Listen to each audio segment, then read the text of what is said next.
താരസംഘടനയായ അമ്മയ്ക്കുള്ളിൽ ആഭ്യന്തര കലഹം അതിരൂക്ഷമായതോടെ രാജ്യസന്നദ്ധത അറിയിച്ച് പ്രസിഡന്റ് ശ്വേത മേനോൻ. മുതിർന്ന താരങ്ങൾ ആവശ്യപ്പെട്ടാൽ രാജിവെക്കാമെന്നാണ് ശ്വേത പറയുന്നത്. എന്നാൽ മുതിർന്ന താരങ്ങളൊന്നും തന്നെ ഇതിനെക്കുറിച്ച് പ്രതികരിച്ചിട്ടില്ല.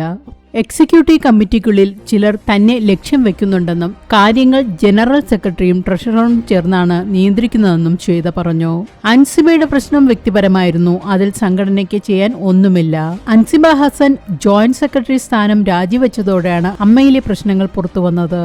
അമ്മ ഭരണസമിതിയിലെ അംഗമായ ടിനി ടോമിനെതിരെ അൻസിബയ്ക്ക് പിന്നാലെ നീന കുറുപ്പും ആരോപണം ഉന്നയിച്ചിരുന്നു. തന്നെ ജിഹാദി എന്ന് ടിനി ടോം വിളിച്ചെന്നും അപവാദം പ്രചരിപ്പിച്ചെന്നുമാണ് അൻസിബ വെളിപ്പെടുത്തിയത്. കുടുംബ സംഗമത്തിനിടെ ടിനി ടോം കേട്ടാലറയ്ക്കുന്ന അസഭ്യം പറയുകയും ഭീഷണിപ്പെടുത്തുകയും ചെയ്തെന്നാണ് നീന ഭാരവാഹികൾക്ക് പരാതി നൽകിയത്. അൻസിബ നൽകിയ കേസിൽ വൈസ് പ്രസിഡന്റായ ലക്ഷ്മി ടിനി ടോമിന് അനുകൂലമായ നിലപാടാണ് സ്വീകരിച്ചത്. അൻസിബ തനിക്കയച്ച മെസ്സേജ് തന്റെ കുടുംബത്തെ ബാധിക്കുമെന്ന ഘട്ടത്തിലാണ് പോലീസിൽ പരാതി നൽകിയത്. കുടുംബസംഗമത്തിന് ക്ഷേത്രത്തിന്റെ സ്പോൺസർഷിപ്പ് സ്വീകരിക്കുന്നത് തർക്കമായപ്പോൾ മത തീവ്രവാദം ആരോപിച്ചത് അൻസിബയാണ്. അൻസിബയെ ജിഹാദി എന്ന് വിളിച്ചെന്ന ആരോപണവും ശരിയല്ലെന്ന് ലക്ഷ്മി പ്രിയ പറയുന്നു. പ്രസിഡന്റ് ശ്വേത മേനോനും ജനറൽ സെക്രട്ടറി കുക്കു പരമേശ്വരനും തമ്മിലുള്ള വിയോജിപ്പും അധികാര തർക്കവും അമ്മയെ സാരമായി ബാധിച്ചെന്ന് അംഗങ്ങൾ പറയുന്നു. പ്രവർത്തനങ്ങൾ താളം തെറ്റി, യോഗ തീരുമാനങ്ങൾ പോലും അംഗങ്ങൾ അറിയാറില്ല.